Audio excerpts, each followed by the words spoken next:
नमो नमः बच्चों। बेटा आज हम अपनी सप्तमी कक्षा का चतुर्दश पाठ अनारिकाया जिज्ञासा इसका अभ्यास कार्य कर रहे हैं। इससे पहले हमने इसका हिंदी अनुवाद किया था। तो बेटा जिन बच्चों ने हिंदी अनुवाद नहीं सुना है वो पहले हिंदी अनुवाद सुन लीजिए, क्योंकि हिंदी अगर हमें किसी भी चैप्टर की किसी भी पाठ की समझ आ जाती है तो हम अभ्यास कार्य आसानी से कर लेते हैं। ओके बेटा। पहला क्वेश्चन बेटा हमारा उच्चारण कुरुतः था, तो वो हम करते नहीं हैं। उसके बाद उसको हम नोटबुक में नहीं करते ना बेटा। जैसे उसमें उच्चारण था मंत्री, कर्मकरहा, नेतारी, निर्माणम, जिज्ञासा। तो उसके बाद जो सेकंड है क्वेश्चन, उसमें बेटा अधोलिखिता नाम पर्सन नाम उत्तराणी लिखित, जो नीचे दिए गए पर्सन हैं उसके हमें उत्तर लिखने हैं। कश्या महती जिज्ञासा वर्ते है, तो किसके मन में जिज्ञासा उत्पन्न होती थी? कश्या। अब यहाँ स्त्रीलिंग है ना, तो यहाँ पे आंसर जैसे इसमें षष्ठी विभक्ति एक वचन का है बेटा, तो आंसर भी हम षष्ठी विभक्ति एक वचन में ही देंगे। तो कश्या के स्थान पर क्या आ जाएगा? यहाँ पे कश्या के स्थान पर आ जाएगा हमारे पास अनारिकाया। अनारिकाया जिज्ञासा महती जिज्ञासा वर्तते। सेकंड है मंत्री किमर्थम आगच्छति। आगच्छति मंत्री किस लिए आएंगे? नदा ऊपरी यह नवीन सेतु निर्मित है तस्य उद्घाटनार्थम मंत्री आगच्छति। नदी के ऊपर जो नवीन नया सेतु, सेतु का मतलब क्या था? पुल बन रहा है, उसके उद्घाटन के लिए मंत्री आएंगे। सेतु निर्माणम कियकुर्वन्, सेतु का निर्माण किसने किया था? तो सेतु का निर्माण कर्मकारः अकुर्वन्। सेतो निर्माणं कर्मकारः अकुर्वन्। सेतोः निर्माणाय कर्मकारः प्रस्थानिः कुतः आनयति। सेतु के निर्माण के लिए जो मजदूर हैं, कर्मकारः मतलब बेटा मजदूर, जो मजदूर है वो पत्थर कहाँ से लेके आते थे? तो आंसर में क्या लिखेंगे हम? सेतोः निर्माणाय कर्मकारः प्रस्थानि पर्वतेभ्यः। ओके, पर्वतेभ्य आनयति ही, तो हमारा आंसर क्या आएगा? पर्वतेभ्य, पर्वत से लेकर आते थे। के सर्वकाराय धनम प्रचयन्ति ही, कौन सरकार को धन देता है? तो कौन देता है? प्रजा। इसमें आंसर क्या आ जाएगा? प्रजा। सर्वकाराय धनम प्रचयन्ति ही। नेक्स्ट है बेटा क्वेश्चन नंबर हमारे पास जो थर्ड है, पर्सन निर्माण हमने करना है। तो पर्सन निर्माण करना है तो पहला है अनारिकाया पर्सन ही सर्वेषां बुद्धि चक्रवत भ्रमति। जो अनारिका है उसके पर्सन सभी के बुद्धि को पहिए की तरह घुमा देते थे। तो यहाँ अनारिकायः बेटा, यहाँ पे ये षष्ठी विभक्ति एक वचन है, तो हमारा आंसर भी क्या आ जाएगा? षष्ठी विभक्ति एक वचन में कश्यः। अनारिका के स्थान पर क्या आ जाएगा? कश्या। नेक्स्ट है बेटा हमारे पास मंत्री सेतु उद्घाटनार्थम आगच्छति। मंत्री सेतु उद्घाटनार्थम, सेतु उद्घाटनार्थम के स्थान पर क्या आ जाएगा? यहाँ पे के सेतु उद्घाटनार्थम कुर्वन्ति। सेतु का उद्घाटन किमर्थम, मंत्री किमर्थम आगच्छति, मंत्री किस लिए आएंगे? तो आंसर पूछते हैं तो क्या आंसर देंगे हम? मंत्री सेतु उद्घाटनार्थम आगच्छति। तो अब हमने क्वेश्चन बनाना था, तो यहाँ पे सेतु उद्घाटनार्थम के स्थान पर क्या आ जाएगा बेटा? किमर्थम। वो बार बार अपने पापा से पूछती है ना, मंत्री किमर्थम आगच्छति, मंत्री किस लिए आएंगे? तो यहाँ पे हम आंसर देंगे किमर्थम, किस लिए। गा है बेटा कर्मकारः सेतुः निर्माणम कुर्वन्ति। जो कर्मकारः है, मजदूर है, वो सेतु का निर्माण करते हैं। तो यहाँ पे बहुत सारे हैं, बहुवचन है कर्मकारः, तो यहाँ पे हमारे पास क्या आ जाएगा बेटा? के सेतु निर्माणम कुर्वन्ति। नेक्स्ट है पर्वतेभ्य। अब पर्वतेभ्य है तो हम आंसर क्या देंगे? केभ्य। गिम शब्द रूप में बताया था ना, कुछ ऐसे आपको हिंट दिए थे कि जैसे पीछे जो है वही हम लगा लेंगे। जैसे पर्वतेभ्य है तो हमारे पास क्या आ जाएगा? केभ्य। केभ्य प्रस्थानि आन्यः सेतु निर्माणम भवति। नेक्स्ट है डा बेटा, जनः सर्वकाराय देशस्य विकासार्थम धनम ददाति। तो यहाँ सर्वकारा है, जन के स्थान पर क्या आ जाएगा? कस्मै। लोग किसको देश के विकास के लिए धन देते हैं? तो आंसर क्या था? सर्वकारा है। अब हमारे पास आंसर दिया हुआ है कि लोग सरकार को देश के विकास के लिए धन देते हैं, तो क्वेश्चन में हम क्या लिखेंगे? कस्मै। ओके बच्चा। नेक्स्ट देखिए,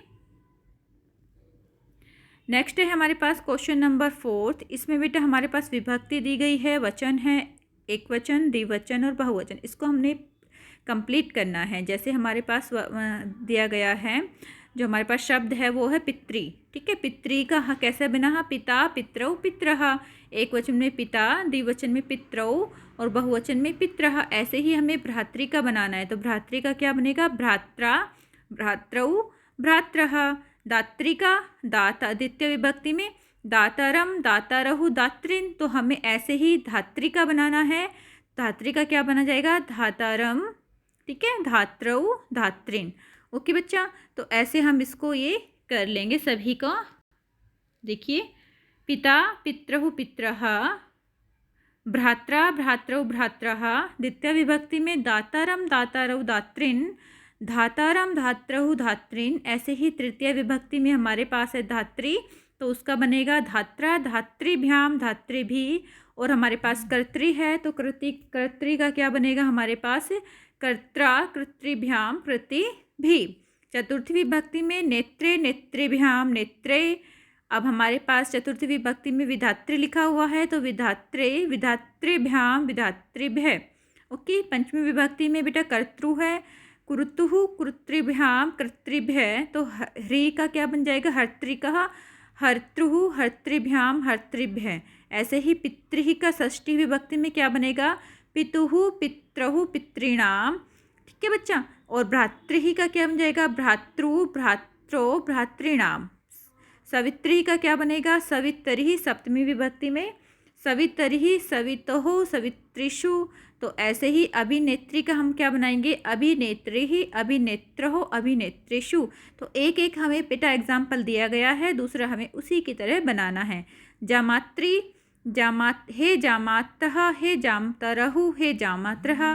तो ऐसे ही नेप्त्री, नेप्त्र का क्या बन जाएगा? हे नेप्त्रः, हे नेप्तरहु, हे नप्तरः। क्वेश्चन नंबर 5 है बेटा, इसमें है आपको कोष्टक में उचित पदों को देखकर भरना है। तो अहम प्राप्तः डैश सह भ्रमणाय गच्छामि। अब हमें हमेशा पता है जो सह है उसके साथ तृतीय विभक्ति का प्रयोग होता है, तो यहाँ पे तृतीय विभक्ति क्या है? पित्रा, ठीक है। पितृहु, पितुहु जो है वो षष्ठी विभक्ति है, यहाँ पे जो तृतीय विभक्ति है वो क्या देगा बेटा? पित्रा। तो पहले में हम आंसर में क्या दे देंगे? पित्रा। अहम प्राप्तः पितरः सभ्रमणाय गच्छामि। मैं सुबह पिता के साथ भ्रमण करने के लिए जाती हूँ। बालः आपणात्, आपण का मतलब होता है बाजार। बालः आपणात् डैश फलानि आनयति।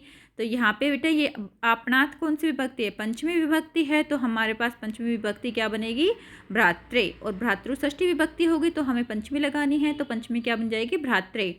बालः आपणात् भ्रात्रेः फलानि आनयति। जो बालक है वो बाजार से भाई के साथ फल लेके आता है। कर्मकरः सेतोः निर्माणस्य डैश भवन्ति। कर्मकरा जो है सेतु का निर्माण करते हैं, तो यहाँ पे क्या आ जाएगा? कर्तारः, ठीक है, कर्तारः भवन्ति। नेक्स्ट है मम डैश तु सर्वेषां प्रश्नान् उत्तराणि आदत्तात्। मेरे पिता तो सभी प्रश्नों के उत्तर देते हैं, तो यहाँ पे क्या आ जाएगा? पिता। तौ डैश कुत्र जीविका उपार्जन कुरुतः। तौ भ्रातृहु, तुम्हारा भाई कहाँ पर जीविका उपार्जन करता है, अर्थात कैसे जीविका उपार्जन करता है? क्वेश्चन मार्क है, तो यहाँ आ जाएगा भ्रातृहु, ठीक है बेटा। तो ऐसे ही नेक्स्ट हमारे पास जो क्वेश्चन है 6th है, वो हमें मंजूषा दी गई है बेटा, और हमें चित्र दिया गया है, इससे हमें वाक्य को बनाना है, ठीक है। ये हमारे पास चित्र है और मंजूषा है। धारयन्ति का मतलब है धारण करते हैं। बालः बच्चे, बसयानम बस, छत्रम छाता, ते बहुत सारे बच्चे हैं इसलिए ते आ रहा है बेटा। आरोहंती चढ़ते हैं, वर्षायाम वर्षा में। तो अब हम इसका कैसे छोटे छोटे वाक्य बनाएंगे बेटा, आप इनके अलावा भी कुछ और वाक्य बना सकते हैं।